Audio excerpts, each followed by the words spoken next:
और इस वक्त मंडी से आपको बड़ी खबर बता दें, जहां पर जेसीबी पर मलबा गिरा है और जेसीबी का ड्राइवर बाल बाल बचा है। चंडीगढ़ मनाली हाईवे पर यह हादसा हुआ बताया जा रहा है और तस्वीर आप देखिए, एक बड़ा सा जेसीबी यहां पर है और जेसीबी के ऊपर अचानक से मलबा गिर जाता है। हालांकि जेसीबी का जो ड्राइवर है वो समय रहते उससे नीचे उतर जाता है, वरना कोई बड़ा हादसा यहां पर हो सकता था। आप सड़क देखिए, चंडीगढ़ मनाली हाईवे ये दिख रही है और यहां पर अचानक से जेसीबी में जब काम जारी था उस वक्त ही अचानक से बड़ा मलबा यहां पर गिर जाता है, जिससे जेसीबी इसकी चपेट में आ जाता है। हालांकि समय रहते जो ड्राइवर है वो जेसीबी से उतरकर वहां से हट जाता है, वरना कोई गंभीर हादसा यहां पर हो सकता था, क्योंकि जिस तरह से बड़े बड़े पत्थर यहां पर गिरते हुए नजर आ रहे हैं, ये किसी भी हादसे को न्योता दे सकते थे। लेकिन गनीमत रही कि समय रहते यहां से जेसीबी का ड्राइवर उतर गया। और तस्वीर भी आप देखिए, लास्ट मोमेंट पर ड्राइवर उतरता हुआ और वहां से भागता हुआ इस वीडियो में कैप्चर हुआ है। मंडी की घटना बताई जा रही है, चंडीगढ़ मनाली हाईवे ये है जहां पर ये जेसीबी है और मलबा हटाने के दौरान ये पूरा हादसा हुआ। पहले ही यहां पर भूस्खलन हुआ था जिसे जेसीबी के द्वारा हटाया जा रहा था, लेकिन जब जेसीबी अपना काम कर रहा था उसी वक्त एक बार फिर से बड़ा मलबा यहां पर गिरता है और अचानक से मलबे के गिर जाने से जेसीबी उसकी चपेट में आ जाता है। देखिए कितना बड़ा ये मलबा है जो सीधे आकर जेसीबी से टकराता है और समय रहते जो जेसीबी ड्राइवर है वो कूदकर अपनी जान बचाकर भागता हुआ इस वीडियो में कैप्चर हुआ है। तस्वीरें अब वायरल हो गई हैं, सोशल मीडिया पे हर तरफ ये वीडियो वायरल हो रहा है और लोग वही कह रहे हैं कि समय रहते जेसीबी ड्राइवर ने कूदकर अपनी जान बचा ली, वरना ये जिस तरह से मलबा गिरा था कोई बड़ा हादसा यहां पर हो सकता था।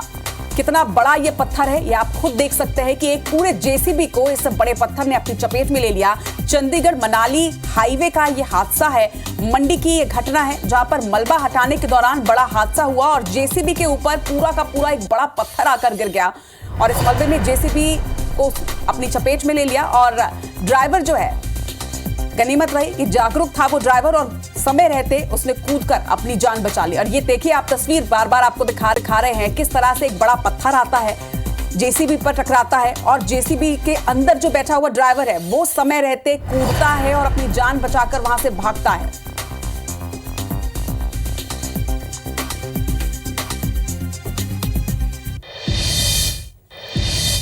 नमस्कार, जय जोहार। आप देख रहे हैं छत्तीसगढ़ का नंबर 1 न्यूज चैनल IBC 24। मैं हूं आप सभी के साथ रचना नितेश और मेरे साथ आप देखेंगे गुड मॉर्निंग छत्तीसगढ़, एक ऐसा बुलेटिन जहां पर चाय की चुस्कियों के साथ छत्तीसगढ़ की हर छोटी बड़ी खबर से मैं करूंगी आपको अपडेट। तो शुरुआत करते हैं गुड मॉर्निंग छत्तीसगढ़ की हेडलाइंस के साथ।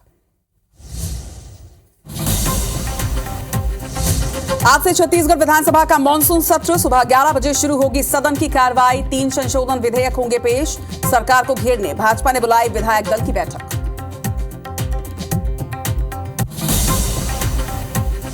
सुकमा जिले के दोरनापाल में शॉर्ट सर्किट से हड़कंप, कई घरों के मीटर और विद्युत उपकरण जले। मंत्री लखमा ने कलेक्टर से ली जानकारी।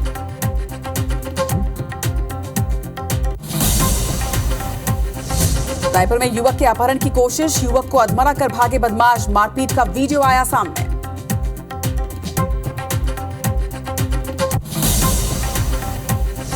आज रायपुर में अनियमित कर्मचारियों का बड़ा प्रदर्शन, विधानसभा घेराव करेंगे कर्मचारी। ST SC वर्ग के युवा भी करेंगे प्रदर्शन।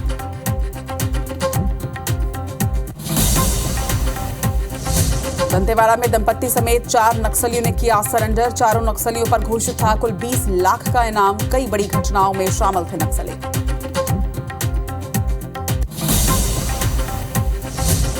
छत्तीसगढ़ में फिर होगी झमाझम बारिश, दुर्ग सहित 4 जिलों के लिए ऑरेंज अलर्ट किया गया जारी। बीजापुर और नारायणपुर में मौसम विभाग ने जारी किया येलो अलर्ट।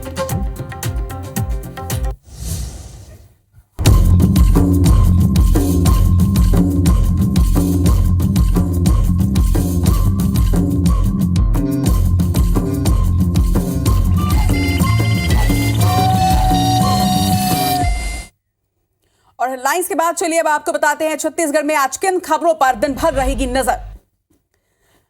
छत्तीसगढ़ विधानसभा का मॉनसून सत्र आज से शुरू हो रहा है। सत्र के दौरान 4 बैठकें होंगी। 11 बजे से सत्र की सुनवाई होगी। दूसरी बड़ी खबर, आज छत्तीसगढ़ विधायक दल की बैठक होनी है जिसमें सदन में सरकार को घेरने की रणनीति बनाई जाएगी। बीजेपी विधायक दल की बैठक। वहीं तीसरी बड़ी खबर, रायपुर में आंदोलन कर रहे अनियमित कर्मचारी आज विधानसभा का घेराव करने जा रहे हैं। वहीं फर्जी जाति प्रमाण पत्र मामले में ST SC वर्ग के युवा भी करेंगे सदन का घेराव। और आज मंत्रिमंडलीय उप समिति की बैठक होनी है, जिसमें साल 2023-24 खरीफ वर्ष में धान खरीदी पर चर्चा की जाएगी। तो ये वो 4 तस्वीरें और 4 खबर जिस पर आज दिन भर IBC 24 की नजर रहेगी। और बुलेटिन की शुरुआत अब आप करेंगे बड़ी खबर के साथ, जो कि सुकमा से मिल रही है, जहां पे दोरनापाल में शॉर्ट सर्किट से हड़कंप मचा है। वो इसलिए क्योंकि एक साथ कई घरों में मीटर और विद्युत उपकरणों में शॉर्ट सर्किट की वजह से ये जल गए। कई जगहों पर बिजली के तार भी टूटे हैं। मंत्री कवासी लखमा ने अब मामला संज्ञान में आने के बाद कलेक्टर से इसकी जानकारी ली। IBC 24 पर खबर दिखाए जाने के बाद अब एक्शन लिया गया है। बिजली सेवा बहाल करने की कोशिश जो है वो जारी है। देखिए, IBC 24 में ये तस्वीरें हम दिखा रहे थे आपको कि किस तरह से एक साथ 1-2 नहीं बल्कि 12 घरों में शॉर्ट सर्किट हुआ है और इसकी वजह से कई घरों में शॉर्ट सर्किट की वजह से आग लगी है और कई उपकरण और तार जो है वो जले हैं। वहीं कई खंभों में भी शॉर्ट सर्किट होना बताया जा रहा है। राजा राठौर हमारे सहयोगी जो है वो इस वक्त हमारे साथ जुड़ रहे हैं। राजा, तस्वीरें भी हम सवेरे से IBC 24 पर दिखा रहे हैं कि किस तरह से जो बड़ी संख्या में लोग जो है वो परेशान हो रहे हैं। शॉर्ट सर्किट की वजह क्या मानी जा रही है और कब तक बिजली सेवा यहाँ बहाल हो जाएगी? देखिए, मंत्री कवासी लखमा ने पूरे मामले में संज्ञान लिया है। कलेक्टर से मामले की जानकारी मांगी है। कलेक्टर को निर्देश दिया है कि विद्युत सेवा जल्द से जल्द बाहर कराई जाए, जिसके लिए विद्युत कर्मचारी जो है वो लगे हुए हैं। साथ ही आपको बता दूं, एक साथ पूरे एक इलाके में, एक वार्ड में शॉर्ट सर्किट की वजह से घरों में आग लगने जैसी स्थिति बनी थी। कई घरों में आग लग गई थी, जिसे लोगों ने बुझाया है। ये बताया जा रहा है कि जो एक तार टूटकर नीचे दूसरे लाइन से टकरा जाने के कारण ऐसी स्थिति बनी है, जिसका विद्युत विभाग के जो अधिकारी हैं वो मौके पर पहुंच गए हैं और पूरे मामले का जानकारी ले रहे हैं। साथ ही विद्युत सेवा बहाल करने का प्रयास किया जा रहा है। जी बिल्कुल राजा, ये तो गनीमत रही कि कोई बड़ी दुर्घटना नहीं हुई, क्योंकि बारिश का मौसम है और ऐसे वक्त में बिजली के खंभों के तार टूटना और शॉर्ट सर्किट की वजह से घरों में आग लगना, कोई बड़ी दुर्घटना भी यहाँ पर हो सकती थी। उम्मीद करते हैं कि जल्द से जल्द यहाँ पर बिजली सेवा बहाल हो जाए। तमाम बातचीत के लिए आपका बहुत बहुत शुक्रिया। खबर पर नजर बनाकर रखिएगा। और सुकमा के बाद आपको मनेंद्रगढ़ से बड़ी खबर बता दें, जहां पर खड़गवा SDM नयनतारा तोमर का तबादला किया गया है। 3 कांग्रेस नेताओं ने भ्रष्टाचार की शिकायत की थी, जिसके बाद यह एक्शन लिया गया है। कांग्रेसी गंगा जल से आप कार्यालय का शुद्धिकरण भी करने वाले हैं। विजेंद्र सारथी खड़गवा के नए SDM बनाए गए हैं। तो ये बड़ी खबर मनेंद्रगढ़ से, जहां पर कांग्रेसी आप शुद्धिकरण की बात कर रहे हैं। गंगा जल से कार्यालय का शुद्धिकरण की बात कही जा रही है। भ्रष्टाचार को लेकर शिकायतें भी की गई थी, आरोप लगाए गए थे। विजेंद्र सारथी को अब खड़गवा का नया SDM बनाया गया है। आपको बता दें कि विजेंद्र सारथी जो कि अब नए SDM होंगे। खड़गवा SDM नयनतारा तोमर का तबादला कर दिया गया है और उनकी जगह पर सारथी को नया SDM बनाया गया है। 3 कांग्रेसी नेताओं ने जिस तरह से भ्रष्टाचार की शिकायत की थी, उसके बाद यह एक्शन लिया गया है।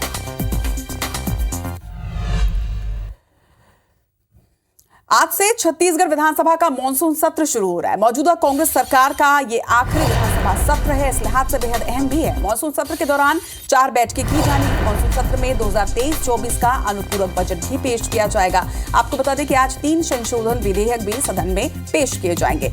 सत्र शुरू होने के पहले दिवंगत नेताओं को श्रद्धांजलि अर्पित की जाएगी। वहीं चंदन कश्यप और पुन्नूलाल मोहले ने ध्यानाकर्षण के लिए सवाल लगाए हैं। तो मॉनसून सत्र के दौरान आज जो कई अहम प्रस्ताव पेश किए जाने हैं। अनुपूरक बजट भी आज 2023-24 का पेश होगा और इस लिहाज से भी ये बेहद खास हो जाता है आज का मॉनसून सत्र, क्योंकि मौजूदा सरकार का आखिरी सत्र होगा। लगभग 11 बजे से आज सत्र की शुरुआत होनी है। आज से लेकर 21 जुलाई तक ये सत्र जारी रहेगा और सत्र की शुरुआत लगभग 11 बजे से की जाएगी, जो कि बेहद अहम मानी जा रही है। मौजूदा सत्र में अनुपूरक बजट पेश होंगे। इसके साथ ही सत्र के दौरान 4 बैठकें भी आयोजित की गई हैं। तो वहीं बीजेपी ने भी मॉनसून सत्र की तैयारियां शुरू कर दी हैं। आज बीजेपी विधायक दल की अहम बैठक होनी है। एकात्म परिसर में लगभग 12:30 बजे बैठक की शुरुआत की जाएगी। नेता प्रतिपक्ष नारायण चंदेल की अध्यक्षता में ये बैठक होनी है। विधानसभा में कई मुद्दों पर सरकार को घेरने की रणनीति बनाई जाएगी। सरकार के खिलाफ अविश्वास प्रस्ताव लाने की बात बीजेपी काफी वक्त से कर रही है, उस पर भी आज स्ट्रैटेजी बनाई जाएगी। घोटालों को लेकर सरकार को घेरने की भी रणनीति बनाएगी। तो कई अहम मुद्दे हैं जिन मुद्दों को लगातार बीजेपी सामने रखती रही है, उसको लेकर सरकार को घेरती रही है और ऐसे ही मुद्दों को लेकर आज एक बार फिर से सत्र के दौरान सरकार को घेरने की रणनीति इस बैठक में माना जा रहा है कि बनाई जाएगी। नेता प्रतिपक्ष नारायण चंदेल की अध्यक्षता में यह बैठक होनी है, जिसमें तमाम बीजेपी विधायक मौजूद रहेंगे। विधायक दल की यह बैठक है जिसमें कई मुद्दों पर सरकार को घेरने की स्ट्रैटेजी बनाई जानी है। और अब बात करेंगे आंदोलन और प्रदर्शन की। छत्तीसगढ़ के अनियमित कर्मचारियों का आंदोलन लगातार जारी है। आज अनियमित कर्मचारी विधानसभा का घेराव करने जा रहे हैं। नियमितीकरण सहित कई मुद्दे हैं जिसको लेकर वो मुखर हैं। कर्मचारियों का प्रदर्शन 3 जुलाई से लगातार प्रदेश में जारी है। तो वहीं दूसरी तरफ फर्जी जाति मामले में कार्रवाई की मांग को लेकर आज ST/SC वर्ग के युवा भी विधानसभा का घेराव करने निकलेंगे। तो 2 तस्वीरें और 2 रणनीति स्ट्रैटेजी विधानसभा घेराव की। एक तरफ अनियमित कर्मचारी तो दूसरी तरफ ST/SC वर्ग के युवा, दोनों ही आज प्रदर्शन कर रहे हैं। दोनों की अपनी अपनी मांगे हैं। एक तरफ जहां अनियमित कर्मचारी नियमितीकरण की मांग को लेकर मुखर हैं, तो दूसरी तरफ फर्जी जाति प्रमाण पत्र मामले में ST/SC वर्ग के युवा जो हैं वो प्रदर्शन लगातार कर रहे हैं और आज विधानसभा का घेराव करेंगे। एक तरफ आज विधानसभा के मानसून सत्र की शुरुआत और पहले ही दिन आज अनियमित कर्मचारी और ST/SC वर्ग के युवा विधानसभा घेराव करने की स्ट्रैटेजी के साथ अपनी मांगों को लेकर आगे बढ़ेंगे।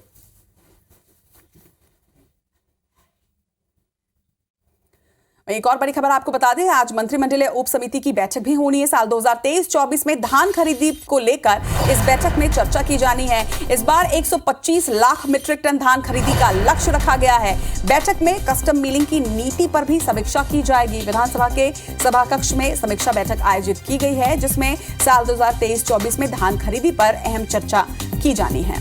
आज धान खरीदी पर यह बड़ी बैठक, जहां 125 लाख मीट्रिक टन धान खरीदी का लक्ष्य रखा गया है, तो लक्ष्य की पूर्ति किस तरह से की जाएगी, किस तरह से आगे बढ़ा जाएगा, इन तमाम मुद्दों पर बातचीत आज होगी, चर्चा की जाएगी। वहीं विधानसभा के सभा कक्ष में यह समीक्षा बैठक आयोजित की गई है।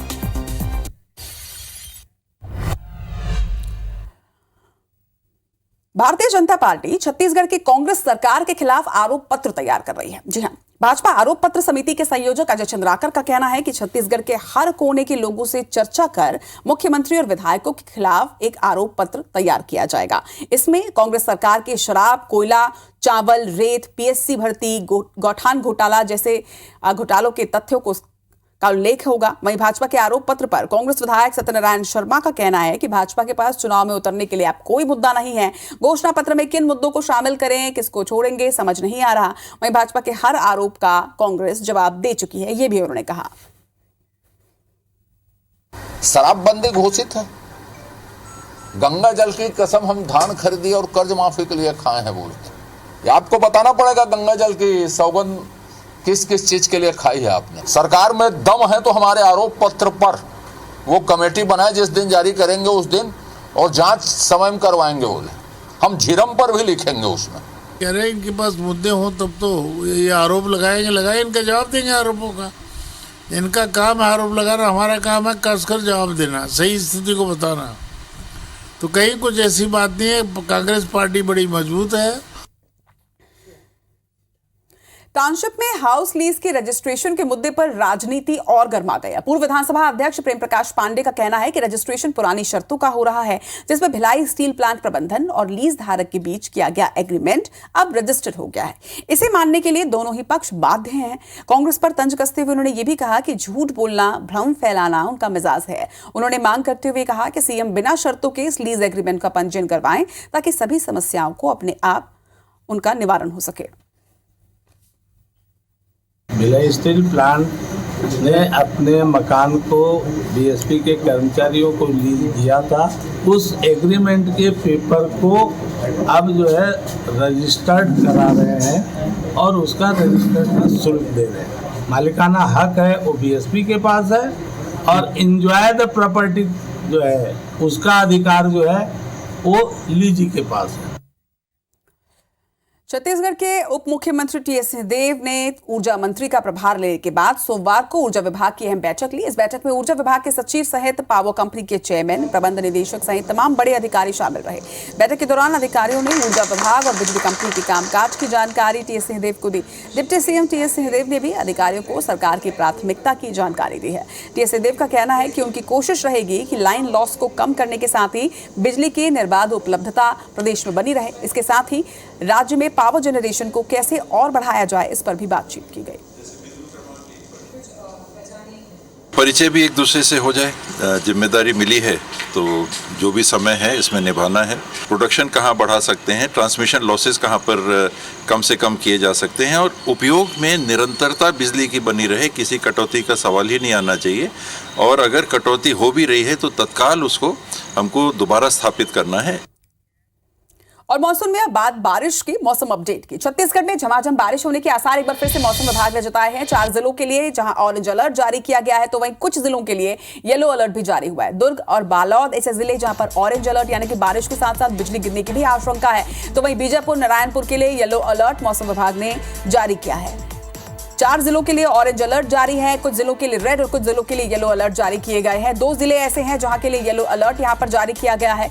राजनांदगांव दंतेवाड़ा के लिए ऑरेंज अलर्ट है, यानी अगर आप राजनांदगांव और दंतेवाड़ा के हैं तो खबर खास तौर पर आपके लिए है। वहीं बीजापुर और नारायणपुर वालों के लिए भी ये अलर्ट की येलो अलर्ट आपके जिले में जारी किया गया है। मौसम विभाग ने बारिश का अलर्ट आज भी जारी किया है। जिस तरह से कल बारिश हो रही थी वैसे ही कुछ आसार मौसम विभाग ने जताए हैं और कल ही मौसम विभाग का यह कहना था कि आगामी 4 से 5 दिनों तक कुछ इसी तरह का मौसम जो है वो प्रदेश में एक्टिव रहेगा और इसी वजह से कई जगहों के लिए येलो और ऑरेंज अलर्ट जारी कर दिया गया है। जिन जगहों के लिए खासतौर पर ऑरेंज अलर्ट है उन्हें सतर्क और सावधान ज्यादा रहना है, क्योंकि बारिश के साथ साथ यहां पर बिजली गिरने की आशंका भी लगातार बनी रहेगी। और अब बात करेंगे छत्तीसगढ़ के दूसरे बड़े शहर बिलासपुर की, जहां पर पेयजल सप्लाई सिस्टम ही अब तक दुरुस्त नहीं हो पाया है। पूरी खबर आप सुनिए। आज पुराने सेटअप और जर्जर पाइप लाइनों के जरिए शहर में पेयजल की सप्लाई की जा रही है। स्थिति यह है कि पाइपलाइन नालियों से होकर गुजरते हैं। जर्जर और लीकेज लाइन से लोगों के घरों तक पानी जा रहा है। निगम की इस अनदेखी से पूरे शहर में बीमारी फैलती जा रही है। निगम के स्वच्छ पेयजल सप्लाई के दावे और वायदे हकीकत से परे बेमानी साबित हो रहे हैं। इस पर एक खास रिपोर्ट आप तक पहुंचा रहे हैं।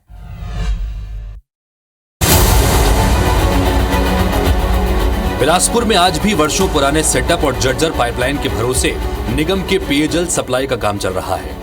स्थिति यह है कि पाइपलाइन नालियों से होकर गुजरे हुए हैं। जर्जर और लीकेज लाइन से लोगों के घरों तक पानी पहुंच रहा है। इसकी वजह से अब पूरे शहर में बीमारी का खतरा है। लोग डायरिया जैसी बीमारी की चपेट में आ रहे हैं, जिससे लोगों की मौतें भी हो रही हैं। साफ सफाई ढंग का नहीं हो रहा है और इसीलिए सब दुनिया भर का बीमारी हो रहा है भैया। नली के नीचे से है पूरा पाइप। निगम क्षेत्र में करीब 72 लाख लीटर पानी की रोजाना खपत है। 276 किलोमीटर से अधिक पाइपलाइन और 46,000 कनेक्शनों के जरिए ये पानी लोगों के घरों तक पहुंचता है। इसमें 100 किलोमीटर के करीब पुराने और 176 किलोमीटर जल आवर्धन योजना के तहत लगाए गए पाइपलाइन हैं। आज भी शहर में इसी पुराने सेटअप के तहत ही पेयजल की सप्लाई हो रही है। जरूरत है पाइपलाइन को अपग्रेड करने की। नगर निगम पिछले बार भी तालापारा में इन स्थानों पे भी डायरिया फैला था, जिनसे मौतें हुई थी, उनसे भी किसी तरह का सबक नहीं लिया। और उस समय भी इन लोगों ने इस बात का दावा किया था कि आने वाले समय में पूरे शहर की पाइपलाइन बदलेंगे और नालियों के अंदर से निकली हुई पाइपलाइनों को बंद करेंगे, जर्जर पाइपलाइन बदली जाएगी। लेकिन कहीं कुछ नहीं हुआ, केवल कागजों में खाना पूर्ति हुई। इधर निगम की उदासीनता को लेकर जनता के साथ विपक्ष भी सवाल खड़े कर रहा है। बिलासपुर पूरी तरीके से लोगों की जो मूलभूत सुविधाएं, विशेष करके पेयजल, शुद्ध पेयजल दिलाए जाने में पूरी तरीके से विफल रहा है। और यही कारण है कि उनकी आज हम देख लें कि अमृत मिशन जैसी महत्वपूर्ण योजना जिससे शुद्ध पेयजल मिल जाना चाहिए था, आज 4-4, 6-6 बार डेडलाइन बढ़ाने के बाद भी वो काम पूर्ण नहीं हुआ। जितने भी स्लम एरिया हैं वहाँ पर दवाई का वितरण हो रहा है। नगर निगम के जल विभाग के द्वारा चिन्हांकित कर रहे हैं, देख रहे हैं कहीं पर ऐसी स्थिति है जहाँ पर लीकेज है, पानी गंदा आ रहा है। गंदा पानी को हमने स्पष्ट तौर पे कहा है कि जिस बोर से गंदा पानी आ रहा है उस बोर को तत्काल बंद करें, तत्कालिक व्यवस्था के तहत पानी का मुहैया कराएं। बहरहाल पेयजल सप्लाई की व्यवस्था एक बार फिर सवालों के घेरे में है। बिलासपुर नगर निगम शहरवासियों को शुद्ध पेयजल तक मुहैया नहीं करा पा रहा। निगम की इस अनदेखी और उदासीनता का खामियाजा बीमारियों और मौतों के साथ आम जनता को भुगतना पड़ रहा है। जितेंद्र थवाइत, IBC 24, बिलासपुर। अब आपको बताते हैं कि आखिर कहां पर युवक के अपहरण की कोशिश की गई है। खबर राजधानी रायपुर से है, जहां पर बदमाशों ने न सिर्फ एक युवक के साथ मारपीट की बल्कि उसे किडनैप करने की भी कोशिश की। युवक को बुरी तरह से घायल करके हालांकि बाद में बदमाश यहां से फरार हो गए। मारपीट और अपहरण का कारण अब तक अज्ञात बताया जा रहा है, लेकिन मारपीट का जो वीडियो है वो किसी ने बनाया है और अब ये सोशल मीडिया पर वायरल हो रहा है। ये भी जानकारी सामने आ रही है कि ये सरस्वती नगर क्षेत्र से जुड़ा ये पूरा मामला है। और आप वीडियो देखिए, कुछ युवक जो है वो एक युवक को किडनैप करने की पहले कोशिश करते हैं और जब वो इसमें असफल हो जाते हैं तो उसे मारकर अधमरा कर दिया जाता है और बाद में बदमाश वहां पर से फरार हो जाते हैं। लेकिन सवाल ये भी उठता है कि जिस जगह पर यह घटना घट रही है, कोई एक व्यक्ति है जो वीडियो बना रहा है, लेकिन कुछ और लोग भी वहां पर मौजूद हैं। सिर्फ वो युवक जो मारपीट कर रहे हैं और वो युवक जिसके किडनैप की कोशिश की जा रही है, उनके अलावा भी आसपास दुकानें हैं जहां लोग हैं, आसपास से लोग जा रहे हैं, गाड़ी से लोग जा रहे हैं, पैदल लोग जा रहे हैं, लेकिन इस तरह की घटना बीच सड़क पे घटते हुए किसी ने भी इसे रोका नहीं। हालांकि अब सुरतीनगर थाना पुलिस जो है वो एक्शन ले रही है और कोशिश की जा रही है कि आरोपियों की पहचान की जा सके और उन्हें गिरफ्त में लिया जा सके। बढ़ते हैं आगे। फर्जी चिटफंड कंपनी के डायरेक्टरों के खिलाफ दुर्ग पुलिस का एक्शन लगातार जारी है। इसी कड़ी में लोगों से करोड़ों रुपए की ठगी करने वाले क्रेडिट सोसाइटी के डायरेक्टर अश्विनी पांडे और सोनू को सुपेला पुलिस ने रायपुर के महादेव घाट से गिरफ्तार कर लिया है। आरोपी लोगों को लुभावने ऑफर देता था और जमा रकम का कम समय में ज्यादा ब्याज दिलाने का झांसा दिया करता था। समय सीमा पूरी होने के बाद रकम वापस नहीं की जाती थी। एडिशनल एसपी का कहना है कि चिटफंड कंपनी के खिलाफ लगातार एक्शन लिए जा रहे हैं और संपत्ति को कुर्क करके पैसे वापसी की कवायद भी की जा रही है ताकि नीलामी के बाद निवेशकों को रकम वापस मिल सके, जिससे उन्हें राहत हो। आपको यह भी जानकारी देते कि सीएम भूपेश बघेल लगातार चिटफंड कंपनियों के खिलाफ एक्शन के सख्त निर्देश दे चुके हैं और उसके बाद से लगातार पुलिस एक्शन मोड पर है।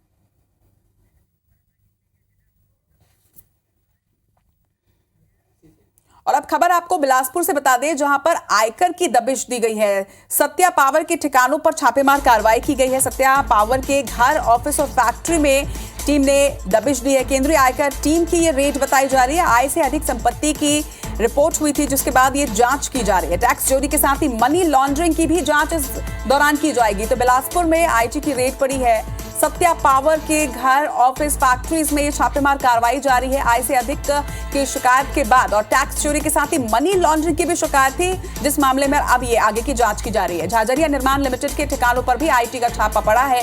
घर और दफ्तर में आईटी की टीम पहुंची है और इस वक्त भी यहां पर जांच जारी है।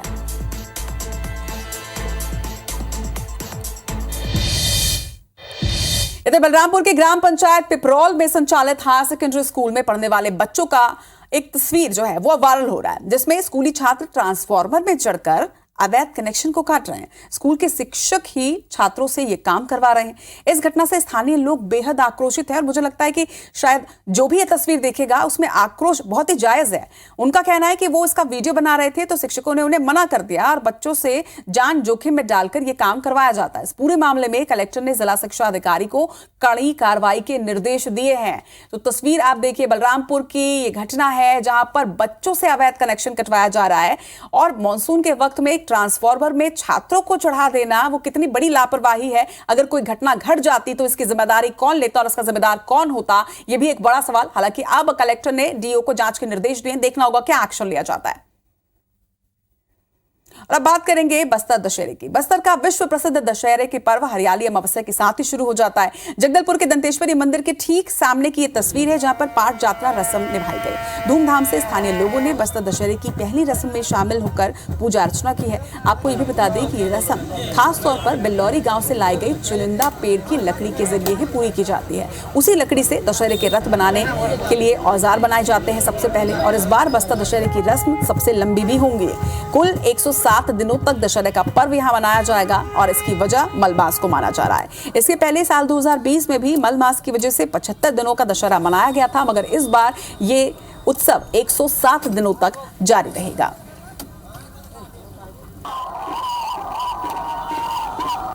और छत्तीसगढ़ की खबरों में फिलहाल इतना ही। मुझे दीजिए इजाजत। नमस्कार।